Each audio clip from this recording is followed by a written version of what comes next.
नमस्कार, मैं डॉक्टर आशीष कुमार श्रृंगी, चित्रकला विभाग, राजकीय महाविद्यालय बूंदी।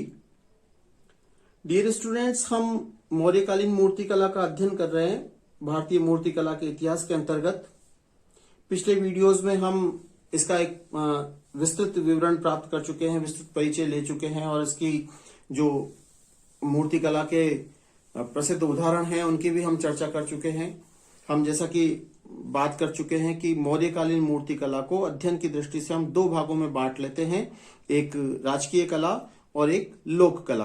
तो राजकीय कला के उदाहरणों के बारे में भी हम विस्तृत चर्चा पिछले वीडियोस में कर चुके हैं और उसके बाद हमने पिछले वीडियोस में लोक कला के जो उदाहरण हैं उनकी भी विस्तृत चर्चा की है कि कौन कौन सी प्रतिमाएं हमें प्राप्त हुई है जो लोक कला के अंतर्गत आती हैं।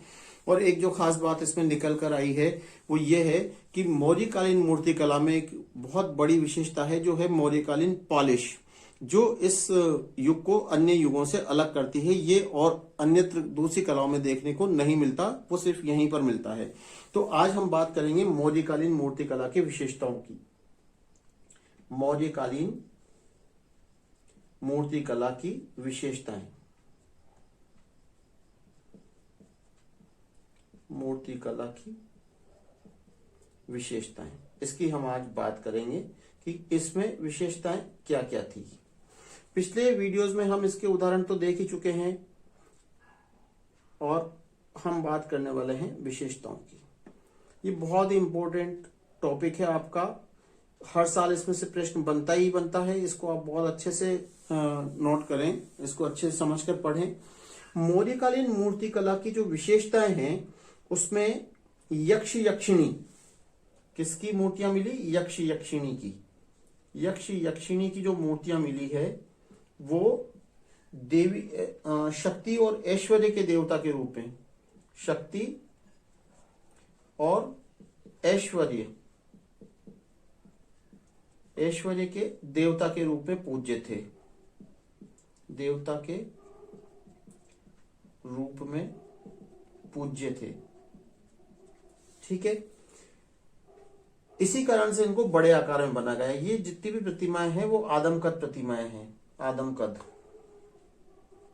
आदमकद का तात्पर्य है कि जितना आदमी का आकार होता है उसी आदमकद प्रतिमाएं ये बनी हैं। प्रतिमाएं हैं ये कौन सी? यक्ष यक्षिणी की। और इनको देवी देवताओं के रूप में मान्यता है, इसलिए इनको आदमकद बनाया गया है और बड़े आकार में बनाया गया है। यद्यपि मूर्तियां चतुर्मुख दर्शन के सिद्धांत पर तराशी गई हैं। ये मूर्तियां किसके सिद्धांत पर तराशी गई हैं? चतुर्मुख दर्शन के सिद्धांत पर। चतुर्मुख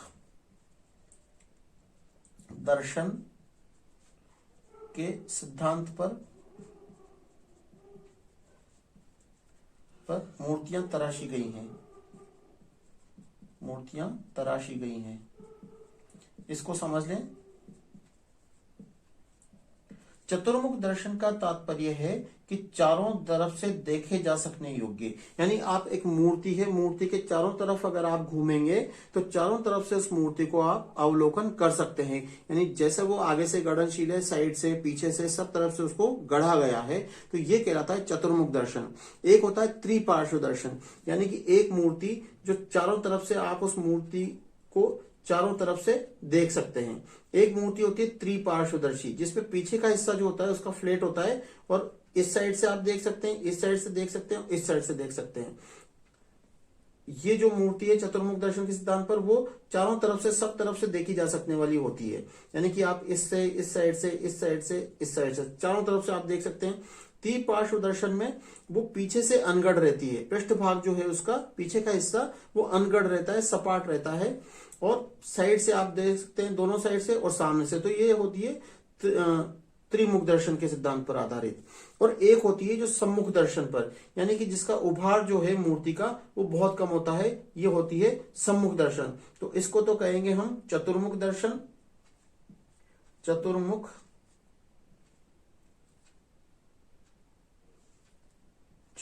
दर्शन, ये वाली तो ये कहेगी त्रिपार्श्वदर्शी। त्रिपार्श्वदर्शी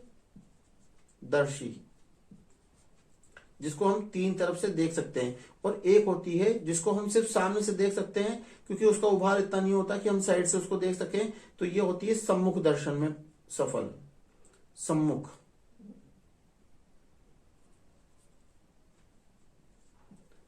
दर्शन। तो ये तीन तरह की मूर्तियां हैं। तो गुप्त काल की जब हम बात करेंगे तो वहां चतुर्मुख दर्शन के सिद्धांत पर तराशी गई मिलेंगी ज्यादातर मूर्तियां हमें। तो अभी हम जो बात कर रहे हैं, तो ये जो मौर्यकालीन मूर्ति कला है, वो मौर्यकालीन मूर्ति कला कैसी है? चतुर्मुख दर्शन के सिद्धांत पर तराशी गई है मौर्यकालीन मूर्ति कला। ये चीज इनमें कम मिलती है। तो ये कह रहे हैं कि चतुर्मुख दर्शन के सिद्धांत पर तो तराशी गई है, लेकिन फिर भी कलाकार ने सम्मुख दर्शन पर ही अधिक बल दिया, यानी इधर से ही वो ज्यादा उसने ध्यान दिया है। दूसरी बात क्या है कि सिर पर जो बाल बने हैं और कंधों और भुजाओं पर जो उत्तरीय है वो बहुत ही स्पष्ट रूप से द्रष्टव्य है, और नीचे धोती भारतीय वेशभूषा के परिचय के, यानी उस मूर्तियों में जो वेशभूषा है, मूर्तियों की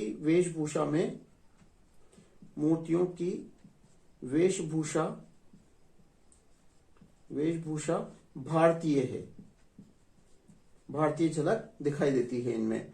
और इनके स्त्री के जो शरीर पर जो वस्त्र हैं वो भीगे वस्त्रों की भांति चिपके हुए हैं। वस्त्र जो धारण किए हुए हैं ये मूर्तियां, वो भीगे वस्त्रों की भांति चिपके हुए, भीगे वस्त्रों की भांति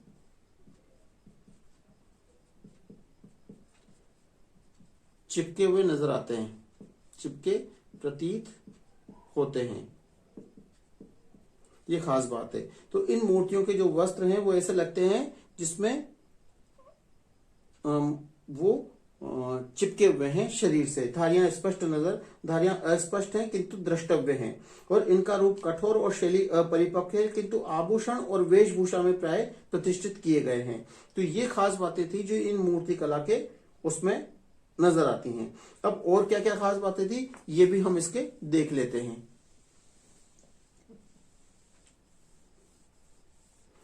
आप जितना इसको समझकर पढ़ेंगे आपको बहुत अच्छे से समझ में आएगा। बहुत इंपॉर्टेंट चैप्टर है, इसको मिस नहीं करें आप बिल्कुल भी। ये अधिकांश मूर्तियां जो है वो धारणाएं और बहुत इनमें मतभेद है विद्वानों में इनके बारे में। मौर्यकालीन मूर्ति कला की रचना जो है वो पशु आकृतियों और उनकी चमक को ईरानी कला का अनुकरण मानते हैं। कुछ विद्वान जो है वो ये मानते हैं कि मौर्यकालीन मूर्ति कला पर विदेशी प्रभाव है। कुछ विद्वान मौर्यकालीन मूर्ति कला पर विदेशी प्रभाव को मानते हैं, विदेशी प्रभाव मानते हैं। लेकिन ये बहुत ही एक गलत बात है कि इस पर कोई मौर्यकालीन मूर्ति कला पर विदेशी प्रभाव है। इस पर ईरानी कला का अनुकरण मानते हैं। किसका अनुकरण मानते हैं? ईरानी कला का प्रभाव मानते हैं। ईरानी कला का प्रभाव इसके ऊपर मानते हैं, लेकिन ये निर्मूल है। इसके बारे में कोई आधार नहीं है, कोई सत्य नहीं है। इसके बारे में जब हम बात करते हैं तो बाह्य प्रभाव से प्रभावित जो कलाकार हैं उन्होंने ये माना कि बेंजामिन रोला एक विद्वान है जिनकी ये धारणा थी कि जिस प्रकार भारतीय अभिलेख पश्चिमी एशियाई देशों के अनुकरण पर लिखे गए उसी प्रकार अशोककालीन स्तंभ पर भी भारतीय मूल के न होकर मेसोपोटामिया की संस्कृति से प्रभावित ऐसा मानते हैं। प्रसिद्ध महोदय ने भी मौर्यकालीन कला को यूनानी और मिस्र की कलाओं से प्रभावित माना है। तो इसमें पर्सी ब्राउन, आपका बेंजामिन रोला और ऐसे कुछ विद्वान हैं जो इसको बाहरी कला के प्रभाव से प्रभावित मानते हैं। लेकिन इन सभी विद्वानों ने विदेशी प्रभाव बताने के जो कारण थे वो ये थे कि ईरानी और मौर्यकालीन जो स्तंभ है वो एक समान है। मौर्यकालीन स्तंभों, ईरानी और मौर्य जो क्या कारण रहे जिनके कारण इनको माना गया कि ईरानी और मौर्य स्तंभ एक समान दिखाई देते हैं, एक समान प्रतीत होते हैं। मौर्यकालीन स्तंभों और पशु के जो पशु हैं वो ईरानी पशुओं के समान दिखते हैं, इनका ऐसा मानना था। मौर्य स्तंभों की चमक और ईरानी स्तंभों के समान दिखाई देती है, ये भी ऐसा मानते थे। स्तंभों पर जो घंटे की आकृतियां बनी है, जो हमने बाद में देखी थी, मैंने आपको बताया था कि नीचे घंटे की आकृति बनी है, वो घंटे की आकृतियां ईरानी स्तंभों पर बने, जो पशुओं की आकृतियां उनके नीचे बनी है। ईरानी जो मूर्ति और स्थापत्य का जो मुख्य उपादान है वो है पत्थर, और मौर्यकालीन मूर्ति कला भी पत्थर पे ही बनी हुई है। तो ये ऐसे कारण हैं जिनसे कुछ विद्वान ये मानते हैं कि ये कला ईरानी कला से प्रभावित है। लेकिन यहाँ पर जो बात आती है असली, कि कुछ भारतीय एक विद्वान है जिन्होंने कहा कि ये कला किसी भी प्रकार से विदेशी प्रभाव से प्रभावित नहीं है, बल्कि ये जो है वो पूर्णतः भारतीय कला है। तो भारतीय कला जो है वो कैसे है, इसके बारे में हम थोड़ा सा देख लेते हैं। यहाँ पर एक विद्वान हुए हैं जिन्होंने इसका बात का खंडन किया है। ये जो कारण मैंने आपको बताया वो ये मानते हैं इन कारणों से कि ये इनमें ईरानी प्रभाव है, जिसके बारे में हमने बताया कि ईरानी और मौर्य स्तंभ एक समान है। स्तंभों पर जो पशु आकृतियां हैं वो भी वहां के मौर्यकालीन मूर्तिकला के समान है। मौर्य में जो चमक है वो ईरानी में भी नजर आती है। तो ये कारण थे। किंतु एक विद्वान है डॉक्टर वासुदेव शरण अग्रवाल, डॉक्टर वासुदेव शरण अग्रवाल, इन्होंने इस कला का बहुत गहन अध्ययन करके और ये सिद्ध किया कि ये कला, डॉक्टर वासुदेव शरण अग्रवाल जो है ये बहुत इंपॉर्टेंट विद्वान हैं, जिन्होंने ये सिद्ध किया कि मौर्यकालीन मूर्ति कला जो है वो कहीं से भी बाह्य प्रभाव से प्रभावित नहीं है। ये ईरानी प्रभाव का खंडन, ये विदेशी प्रभाव का खंडन करते हैं। कौन? डॉक्टर वासुदेव शरण अग्रवाल। ये मौर्य कला पर विदेशी प्रभाव का खंडन करते हैं। इनका ये कहना था कि ये पूर्ण रूप से भारतीय है। कौन सी? ईरान, ये जो मौर्यकालीन मूर्ति कला है ये पूर्णतः भारतीय है। इनका ये कहना था ये पूर्णतः भारतीय परंपरा है।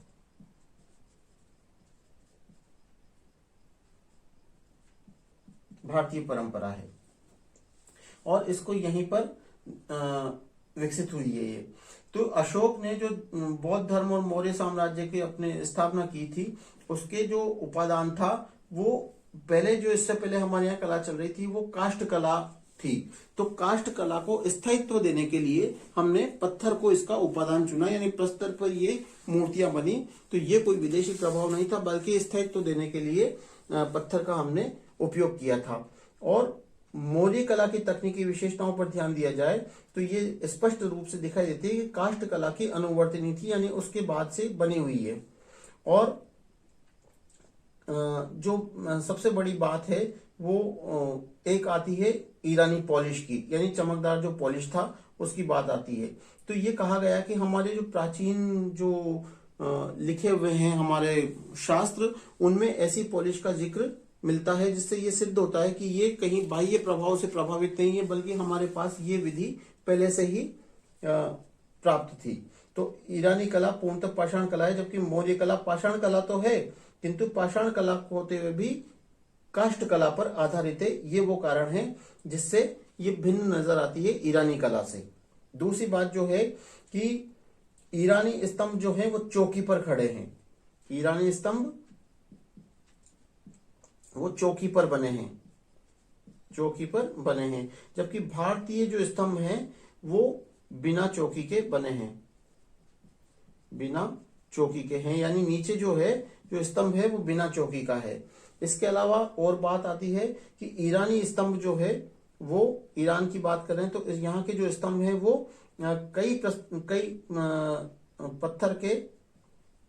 पत्थर के टुकड़ों को जोड़कर बनाए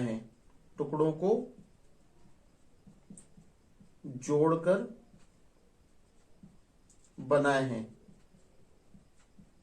ईरानी जो स्तंभ है। जबकि भारतीय जो स्तंभ है वो, मौर्यकालीन जो स्तंभ है वो भारतीय स्तंभ एकाश्मक है। एकाश्मक का मतलब होता है एक ही पत्थर से बने हुए। ये पूरे के पूरे एक पत्थर से बने हुए हैं, जबकि ये पत्थर के टुकड़ों को जोड़ जोड़ कर बनाए हुए हैं। ये इनमें भिन्नता है। और दूसरी बात जो है वो ईरानी स्तंभ जो है वो अनेक उत्कीर्ण शीर्षक है स्तंभ पर, अनेक शीर्षक, जबकि मौर्य स्तंभ पर जो है वो ऐसा शीर्षकों का अभाव है। ईरानी स्तंभ जो है वो घंटे, ईरानी स्तंभ में घंटे की आकृति है, जबकि जो भारतीय जो घंटा है वो उससे अलग है। ईरानी जो स्तंभ है उस पर घंटे की आकृति है। किसकी आकृति है? घंटे की आकृति। जबकि भारतीय जो स्तंभ है उस पर कमल दल के समान, कमल दल की आकृति दिखाई देती है, तो इसलिए भी ये भिन्न नजर आता है। इसमें जो पंखुड़ियां हैं वो पद्म पुष्प यानी कमल के फूल के समान है, जिसे हमने उसमें देखा था, तो ये आपको नजर आता है उसमें। तो ये कमल के फूल के उल्टे, कमल के फूल के समान नजर आता है ये। तो ये घंटे की आकृति के बजाय कमल के फूल की पंखुड़ियां ज्यादा नजर आती हैं। तो ये ऐसे कुछ उदाहरण हैं। और भारत में हड़प्पा युग से ही मूर्ति कला का विकास हो चुका था, तो ये भी कहना अनुचित है कि ये वहां से प्रभावित कला थी। हमारे यहाँ पर मूर्ति कला की परंपरा पहले से चली आ रही है। तो ये कुछ खास बातें थी जिसके आधार पर ये कहा जा सकता है कि मौर्यकालीन मूर्ति कला पूर्णतः भारतीय है और इस पे कोई विदेशी प्रभाव नहीं है। यहाँ के जो प्राचीन शास्त्र हैं उनमें ऐसे पॉलिश का हमारे पास पहले से ही प्रविधियां या उनकी तकनीक का विकसित हो चुका था, जिनसे पॉलिश पर पत्थर पर पॉलिश की जा सकती थी। तो ऐसे भी हमारे पास ये साक्ष्य उपलब्ध हैं जिनसे ये कहा जा सकता है कि ये उसके समान नहीं थी, बल्कि हमारे यहाँ पहले से ही विकसित थी। तो ये खास बातें थी मौर्यकालीन मूर्ति कला की। तो ये आपका एक चैप्टर मौर्यकालीन मूर्ति कला का इस तरह संपन्न होता है। आप इसको अच्छे से पूरा पढ़ें और समझें, और फिर हम इसके बारे में और कोई प्रश्न आपके अगर उठता है तो हम मुझसे पूछ सकते हैं। आगे के वीडियोस में हम कोई अन्य चैप्टर देखेंगे। तो आज के वीडियो में बस इतना ही। Thank you.